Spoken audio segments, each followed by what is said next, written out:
Waalaikumsalam. Maaf Pak. Bapak, Ah, mau curhat. curhat sila. Nah, jadi tuh tadi pas di sekolah, Bu Guru ada ngasih pertanyaan. Nah, terus pada ada yang bisa jawab. Bukan nggak bisa sih, Pak. Pada bingung apa jawabannya. Nah, pertanyaannya tuh, siapa sih yang ngerancang lambang negara Garuda Pancasila?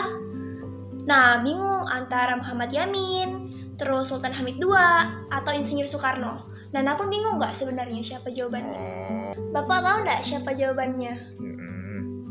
Nak, kamu pulang-pulang nih Pak kopinya. Oh ya. Ganti baju Siap. dulu lah, Nak. Tapi nanti Bapak kasih tahu ya siapa jawabannya. Ya, ganti baju Awas dulu. kalau enggak. Iya.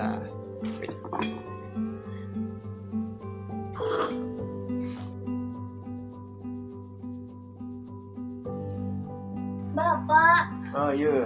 katanya mau nyeritain yang tadi. Oh iya, Bapak lupa. Anak Bapak nih emang masih ingin tahunya besar. Aduh dulu. Iyalah Pak, Nana nih sebagai generasi bangsa yang berkualitas harus punya pikir yang kritis. Iya benar juga ya. Jadi gini ceritanya.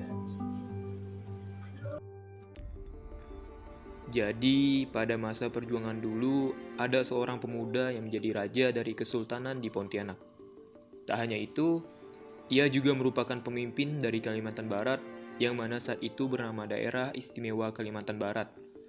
Sosok ini sangat tampan, karismatik, dan berwibawa.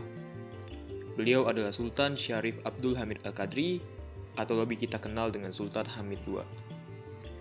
Beliau merupakan putra dari Sultan Syarif Muhammad Al-Qadri. Pada awal kemerdekaan dulu, di mana saat Indonesia diproklamasikan 17 Agustus 1945, kolonial Belanda masih enggan mengakui Indonesia sebagai negara yang berdaulat. Nah, beliaulah yang mengusahakan agar Indonesia diakui kedaulatannya. Beliau diplomat ulung, berdiplomasi secara cerdas.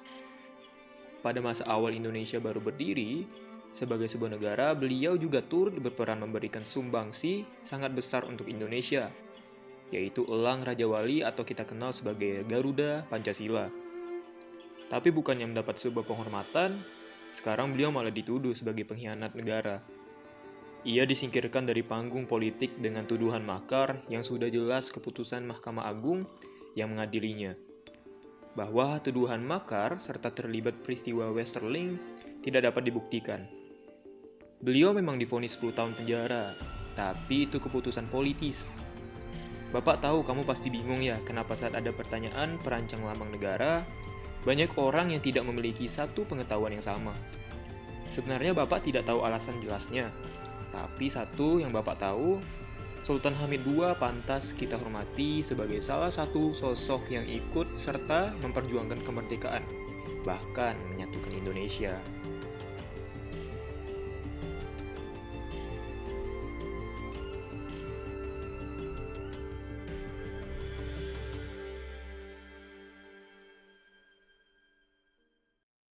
Oh gitu Pak, makasih Pak. Ya, Pergi dulu.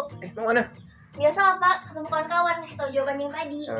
Tapi jangan balik malam-malam ya. Iya, udah Bapak. Ya, hati. Salam.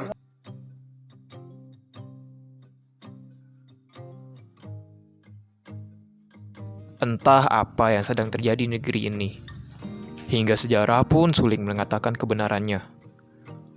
Untuk sesuatu sekrusial lambang negara, bahkan generasi penerus pun asing mendengar namanya. Andai kebenaran terungkap, tentu akan tersenyum engkau di sana. Namun hanya doa dan usaha tiada henti yang dapat dilakukan untuk meluruskan kembali sejarah.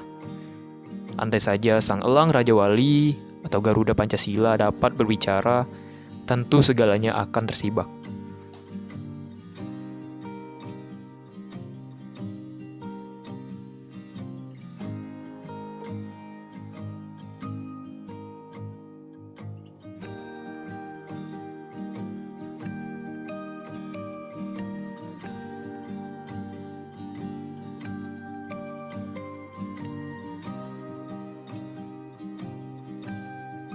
Benar, seandainya saja kau dapat bicara.